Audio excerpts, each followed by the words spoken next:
Can I ask you something? Have you ever noticed that some people leave your life, but somehow they never leave your mind? Years pass, you move to another city, you meet new people, you build a different life, and yet one name, one memory, one sentence someone once said to you still has the power to change your mood. How is that even possible? How can someone who hasn't been a part of your life for years still occupy space in your heart?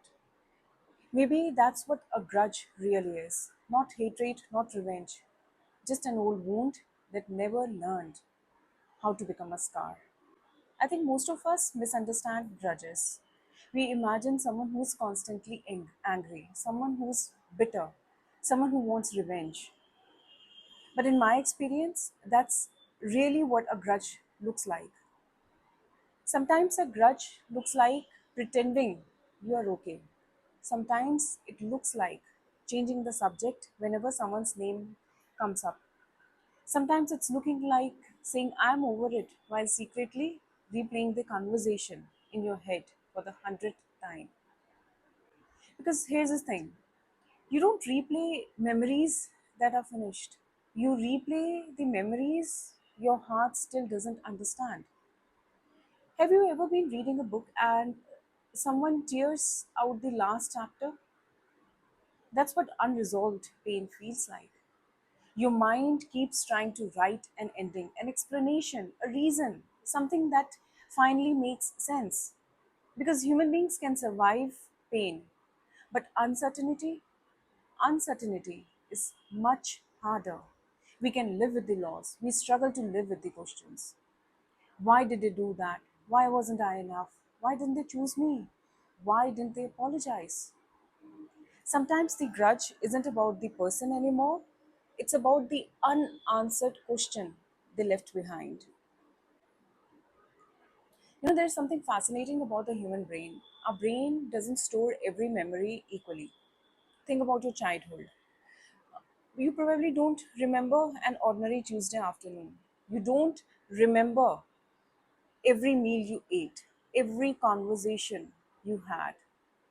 But I bet you remember the day someone embarrassed you, the day someone broke your trust, the day you felt invisible.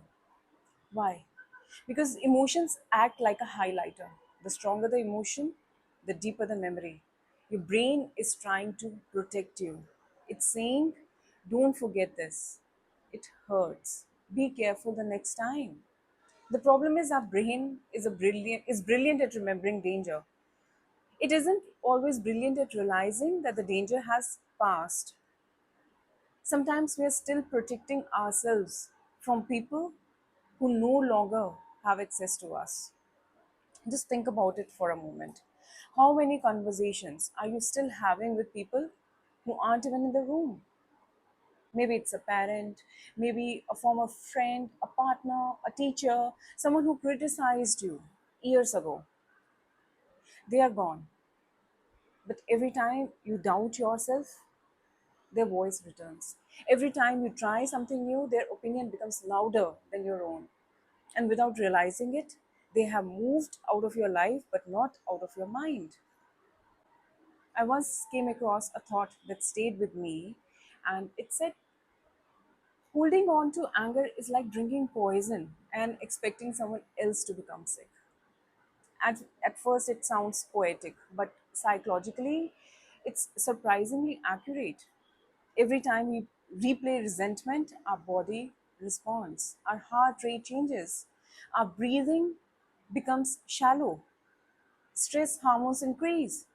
Your nervous system doesn't always know the difference between remembering something painful and living through it again, which means sometimes the person hurting you isn't hurting you anymore, your memory is. Can I ask you another question? Have you ever noticed how easy it is to remember who hurt us and how difficult it is to remember who healed us? One betrayal can erase 10 acts of kindness. One criticism can become louder than 100 compliments. That's called the negativity bias. Our brains evolved to notice danger more than comfort. Thousands of years ago, this helped us survive. Today, it often keeps us emotionally trapped. But here's the part I find most heartbreaking.